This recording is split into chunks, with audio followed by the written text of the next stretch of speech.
If you're looking to build a head-turning aesthetic physique that commands attention, you must focus on developing key muscles that not only make you stronger, but also make you look bigger and more muscular. In this video, we'll discuss 5 exercises that'll help you achieve a jacked muscular look by focusing on muscle groups that make the biggest visual impact. And if you're in your 40s, 50s, 60s or beyond, then you know that too much training volume can wreak havoc on your joints, making it nearly impossible to recover as fast as you did in your 20s. That's why I want to focus on movements that are not only effective but also efficient, so you don't have to spend hours in the gym hammering a specific muscle group. So with that out of the way, let's get into the only 5 exercises you need to look jacked. Exercise number 1. Cable lateral raises. Being the most visually prominent area of your upper body, broad shoulders automatically make you look wider and more muscular.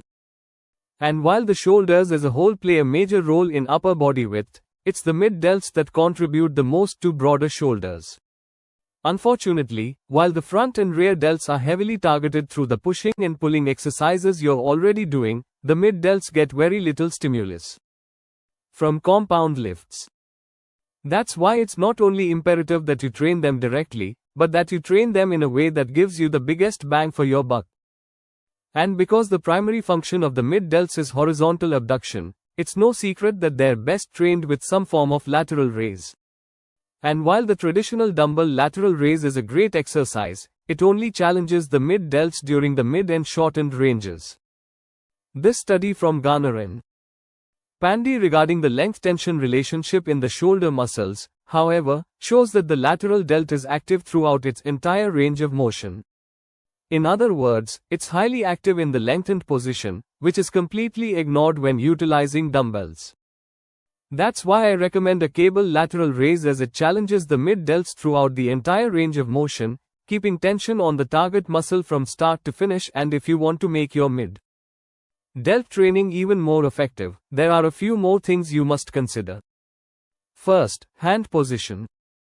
This fairly recent study comparing internal, neutral, and external rotation of the arm found that a neutral hand position creates the highest middle delt activation. That same study also suggests that a longer moment arm activates the middle delts better. In other words, it may be better to perform this movement with your arms fully extended. And lastly, perform the lateral raise in the scapular plane. Instead of raising your arms directly at your sides, raise them in front of you slightly about 30-45 degrees from your clavicle, as this puts the delts in the strongest and safest position to abduct the shoulder. Overall, the lateral raise is a relatively low-risk, light-load exercise which is great for those who may have joint or mobility issues or actively trying to avoid causing any. By focusing on the quality of the movement and gradually increasing resistance over time, you can safely and effectively build 3D delts without having to spend hours in the gym hammering your shoulder joints. Exercise number 2. Chest-supported row. Nothing creates a muscular appearance like a thick set of traps. Just compare someone with well-developed traps to someone with underdeveloped, developed traps. The lack of trap development will make a muscular individual appear smaller and in some cases even less masculine. Contrary to popular belief, the upper trap fibers do not run up and down. Instead, they run diagonally. That means that maximum tension is placed when force is applied at an angle. You see, while one of the main functions of the traps is scapular elevation or shrugging your shoulders upward, they're also responsible for scapular retraction or pulling your shoulder blades back. In fact, one recent 2021 study showed that upper, middle and lower trap activation levels were highest during scapular retraction compared to the conventional shrug. And since most of the deep upper back muscles also run horizontally and attach to the scapula, we can presume that they too are trained best in this manner. The key here is to allow your upper back muscles to stretch as much as possible during the eccentric phase, allowing your thoracic spine to round a little. This puts your traps and other upper back muscles under a loaded stretch for maximal activation. This is why I recommend a chest-supported row over non-supported variation, as it allows your shoulder blades to protract fully without having to compensate by hinging at your hips. Then during the and centric focus on retracting the scapula, bringing your shoulder blades as close to your spine as possible.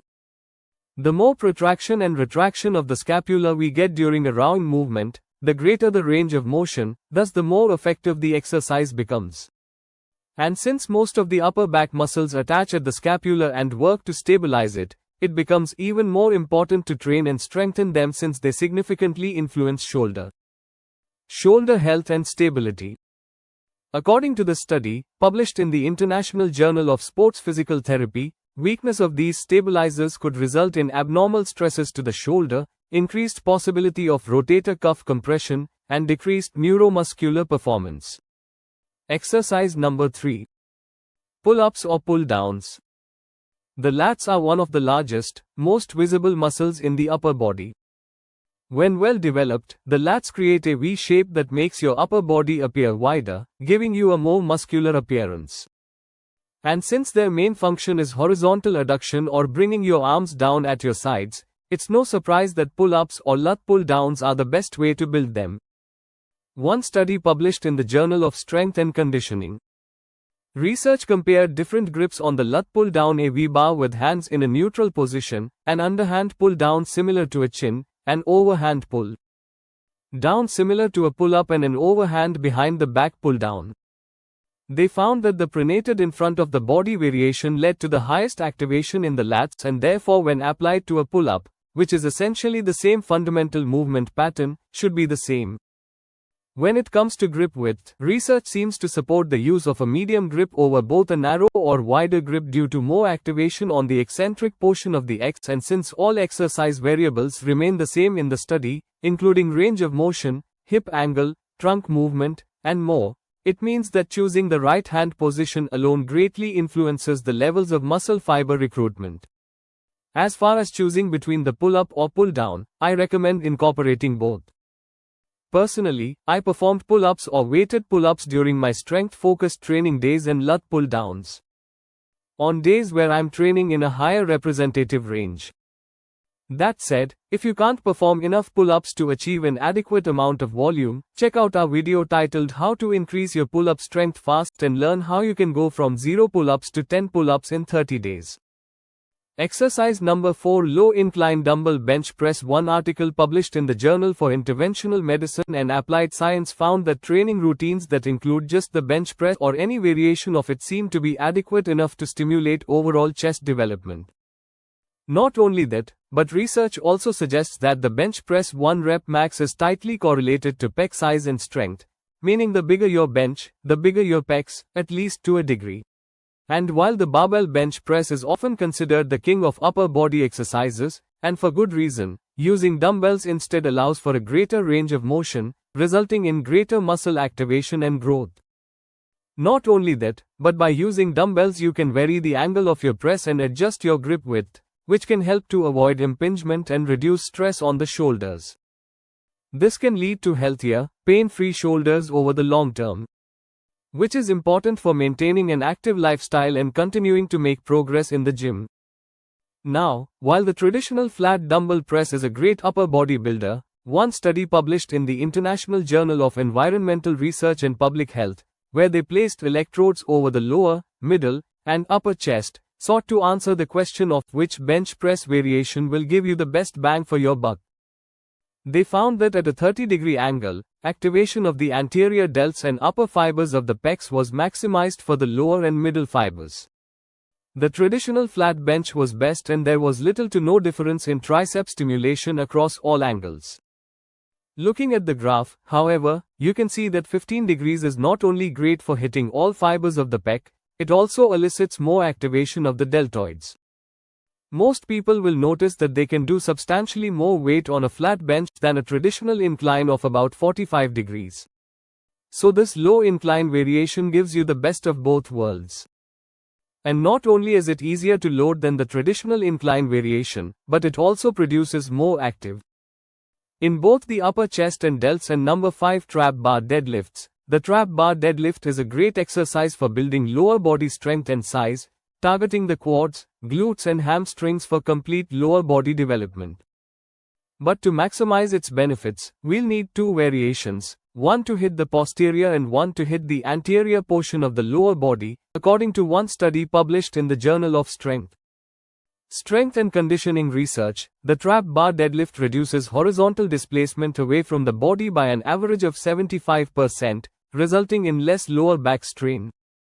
This makes it an effective alternative to the traditional deadlift for individuals with a history of lower back pain or in the final stages of rehabilitation. Keep in mind, the trap bar deadlift was performed with the hips high, making it more targeted toward activating the hamstrings, glutes and spinal erectors. So if you enjoy deadlifting but don't enjoy the looming back pain, a high hip trap bar deadlift is a great alternative. For the quads or front of the thighs, trap bar deadlifts performed with the hips low to start and maintaining an upright posture is an effective alternative to the squat. Not only are they just as effective as some other more popular lower body movements, but the trap bar deadlift is relatively safe for exercise compared to traditional barbell lifts like squats and deadlifts. This is especially true for those of us who may have pre-existing lower back issues or who are more prone to injury due to age-related factors. In conclusion, I recommend these two trap bar deadlift variations due to their ability to effectively target and strengthen the same muscle groups as you would with traditional barbell squats and deadlifts. Lifts minus the potential aches and pains. So there you have it, the only 5 exercises you need to look jacked and more muscular without having to hammer your body in the gym for hours at a time. Did you find this video helpful? If so, click the like button below as it'll truly help out the channel. And if you are enjoying the content and want to support the channel, all we ask is that you click the subscribe button and turn on post notifications so you never miss another video.